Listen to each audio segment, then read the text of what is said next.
Walk into any golf shop and they will try to sell you 4 wedges. And for most golfers past 60, 2 of those 4 are solving a problem you simply do not have. One of them is an obvious mistake, a club you were talked into by a shot you see on television and almost never hit yourself. The other one is sneakier. It is in your bag because the manufacturers quietly changed a completely different club, then sold you a wedge to cover for what they did. I'm going to show you both and the exact moment to pull each one.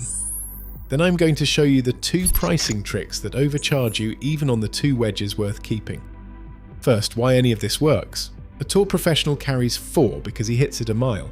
His distances are spread far apart and he needs a precise number for every window inside 130 yards. You have the opposite problem. Your distances are shorter and bunched close together, and your contact is not the same twice in a row. Same 4 clubs going in the bag, but a completely different game being played with them. And you are paying full retail for a setup built for him. I spent years fitting clubs and pricing them behind that counter. The 4-wedge bag is the easiest sale in the building. Almost nobody walks out knowing which 2 of the 4 they will barely swing. Look at exactly what they hand you. A pitching wedge around 46 degrees, a gap wedge near 50, a sand wedge around 54 to 56, and a lob wedge at 60. 4 clubs, 4 separate price tags, and a tidy little story attached to each one. About why your short game collapses without it. We are going to take them apart in order. First, the 2 you can pull today, and I will start with the easy one. Then the 2 tricks that quietly pad the bill on whatever is left. By the end, you will know the exact 2-wedge setup to walk out with and roughly how much money stays in your pocket when you do. Start with the club that is easiest to defend on paper and hardest to actually hit, the 60-degree LOB wedge. The lob wedge is sold on a highlight reel, the high, soft flop that drops by the pin and stops dead. That shot is real. It is also one you will hit cleanly, maybe twice a round if you're honest with yourself. Golf Tech fits thousands of golfers a year on launch monitors, and its own guide admits the thing nobody selling you the club will say out loud. For the average golfer, a plain sand wedge is the safer, better play about 80% of the time, and the lob gets pulled far more often than it should.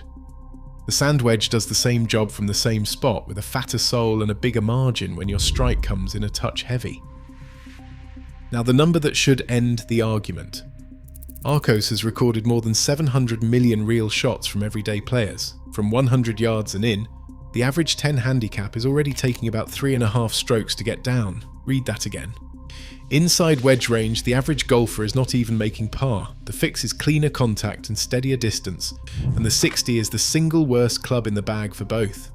Least forgiveness, thinnest margin, the biggest punishment for a strike that lands a fraction thin or fat. You were sold the 1 wedge that turns a routine little chip into a coin flip. 1 club gone.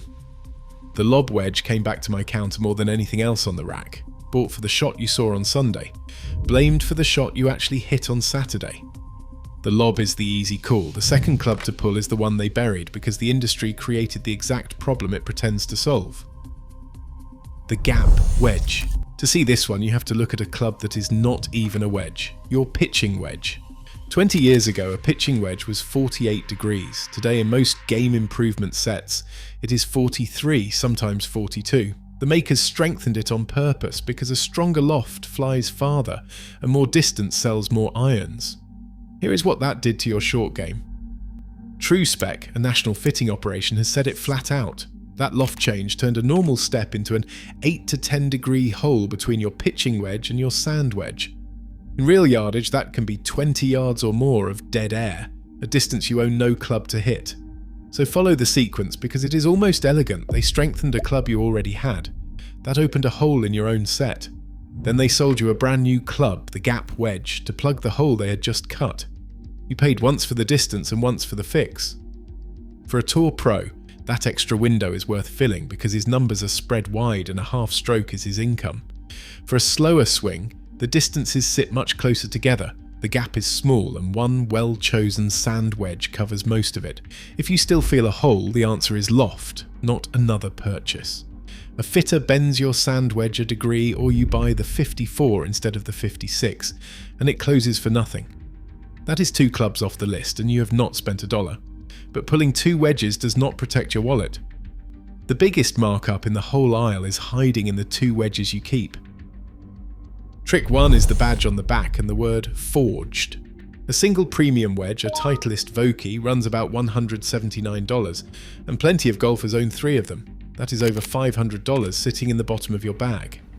As of 2026, Costco sells a forged Kirkland set, 3 clubs, on the official USGA conforming list for around $200 total. Call it $67 a club against $179. Cheap does not have to mean worse, so here is the proof. MyGolfSpy tested the Kirkland against the premium field, 35 golfers hitting the same tour ball on launch monitors, and it scored about 85 out of 100 for consistency and beat several name-brand wedges outright. In one head-to-head, the Kirkland Gap wedge averaged 88.9 yards against the Vokey's 86.8. Same swing, nearly the same number, a third of the price.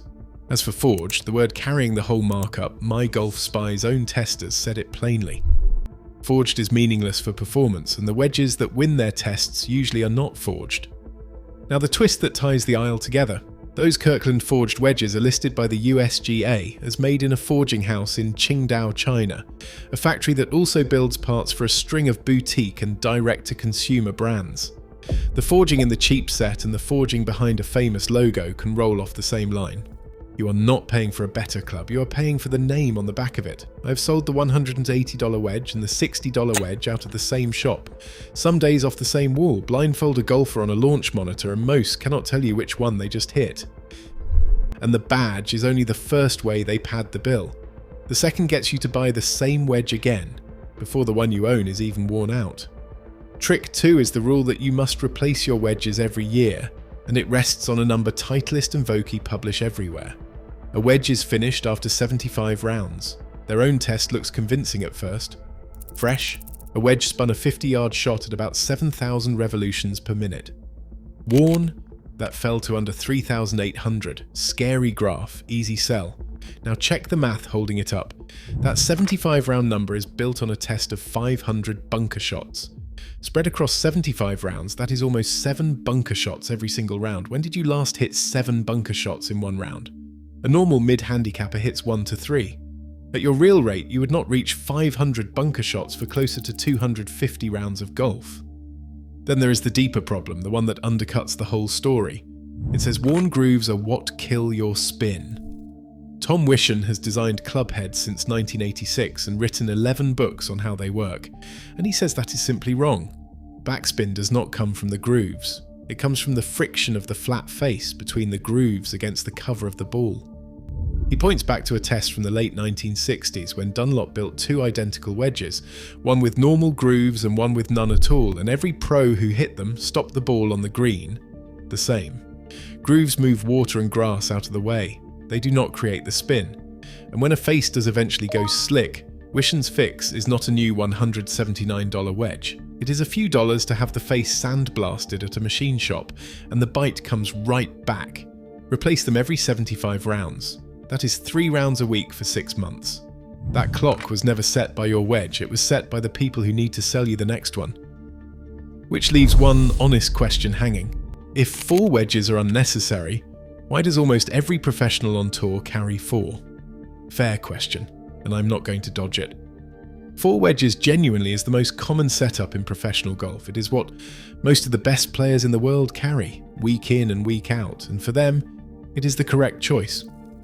They swing fast, their yardages are spread wide apart, and a single stroke saved is a paycheck. So that 4th wedge does something real, it just does it for a reason that has nothing to do with your Saturday morning.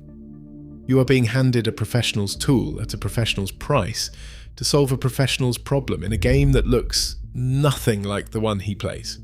The moment you stop trying to copy his bag, the right setup for your game gets almost embarrassingly simple. Here it is. The whole bag that most of the people watching this actually need. 2 wedges. The first is the pitching wedge already built into your iron set. It is matched to your irons, it swings like the rest of them, and you hit it into greens more than any other wedge you own. That one was never in question.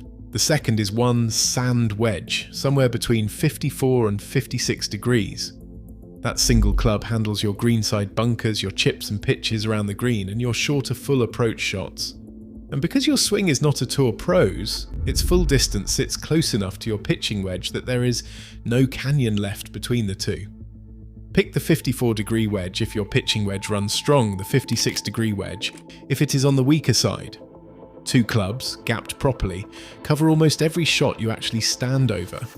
The gap wedge and the 60-degree lob wedge were the two they added on top, using a Tour Pro's logic and charging you a Tour Pro's price. Take them out of the bag and do not look back. Pitching wedge and one sand wedge. That is the honest bag for most players past 60. Everything else is a preference you are paying for, sold to you as a need. And pulling those two does more than tidy up your short game. It frees up the room and the money to fix the part of your bag that is actually costing you strokes. Do the math on what just happened. Drop the gap wedge and the lob, and at real prices you have kept somewhere between $300 and $360, and you have taken two clubs you never fully trusted out of your own hands. That is the money side. Here is the better side. A wedge is not where your strokes are leaking. Think honestly about the holes that wreck your round. It is not the delicate flop over a bunker, it is the long second shot. The 180, the 200, the 210-yard approach where you have nothing you can hit with any confidence, so you top it or bail out and a par turns into a double. That is the real hole in your bag, and it sits at the long end, as far from your wedges as you can get. Take the money you just saved and put it there. One hybrid in that 180 to 210-yard window will save the average player more shots in a season than a fourth wedge ever could, and a hybrid is the honest pick, not a long iron.